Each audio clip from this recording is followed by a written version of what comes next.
Yep, I'm back to walking around with my bug out bag. It's very important to get used to that. As I make changes in my bag, I need to make sure that I'm still comfortable actually walking around with the bag. So, anyway, today we're going to talk about divorce.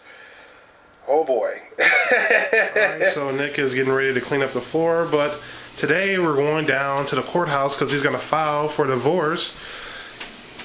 Looks like he's got the documents. He made sure he had the right addresses. He made sure that he took it down to the legal center, the free legal center, and he was able to get it looked over. Everything looks good. This is sort of like a best case scenario, really, because usually he's getting a non-contested divorce, and he had 11. Well, he's lucky it's going to go out that way. Usually it's contested. It might still be contested, but we're going to try to make it work. Yeah. I mean, that's the thing. It's always an adversarial system. The legal system is adversarial to its core, no matter what the situation is. Even if two people want to get divorced, Well, it's just like she got this big expensive lawyer, and her lawyer told her to go down to that place I just went and apply for help, even though she had no intentions of using them for help. And now, unless she signs a waiver saying, yes, I can use the legal services, I can't use their legal services. I can't use the one free legal service option out there. Wow, so she actually has authority to take that away from you? She did, just by applying. Wow. Well, how does she have the right to do that? I asked him. I was like, this don't make much sense. Seems kind of flunked up. I'm like, why would you need permission from? Period that resets or anything. Why would you have to have both parties' permission for one person to use legal services? Because they can't represent both parties. I guess it does make sense. Why don't they just have two different people within the department? Still the same firm. Well, can you go to a different legal center? What legal center? Another free one? Is there another one?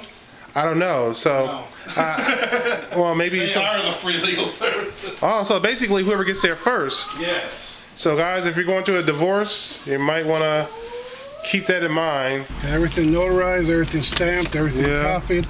You're not allowed to ask them for any legal advice, and I was stupid enough to say. So when, what one of these copies do I take to have her served? And she's like, where did you get your papers? I was like, I have a book. And she's like, well, I'll go back to that book and read up. We're like, I had to do a front of court, me being the I guess I'd be the payee. Yeah. Of the recipient of child support. Like, it literally blows their mind when you go in there, because they all want to automatically assume and treat you like you're a deadbeat dad, and that you're there to try to get your money forgiven, that you owe kids, this, that, and other, but you go in there because the woman owes money, and you're trying to get your case straightened up, and it's like you gotta sit there and break it down and then go over it 4 or 5 times, because no matter how many times, even though they get the paperwork in front of their face, they still will mix it up and flip it around to where I'm the payer and she's the payee. So basically, is everybody working there a female, like in most government offices? Female, and once they find out this other way around, most of them all have like a shitty attitude. Yeah, I mean, I noticed that, like, when you try to apply for certain type of government jobs, especially at states, for some reason, whatever it be, the state of whatever, it's very much dominated by women. I'm talking like everybody in the damn office is usually a woman, and they look at you like you're crazy when you even try to apply for a job there. It's like, oh, I see what's going on here. So this is basically like a man-hating zone. I'm kidding. Okay, so obviously not all state offices have, a man-hating environment. There's plenty of women who can be fair. However, I just noticed this pattern in a lot of state government buildings is that there's really hardly any men working there.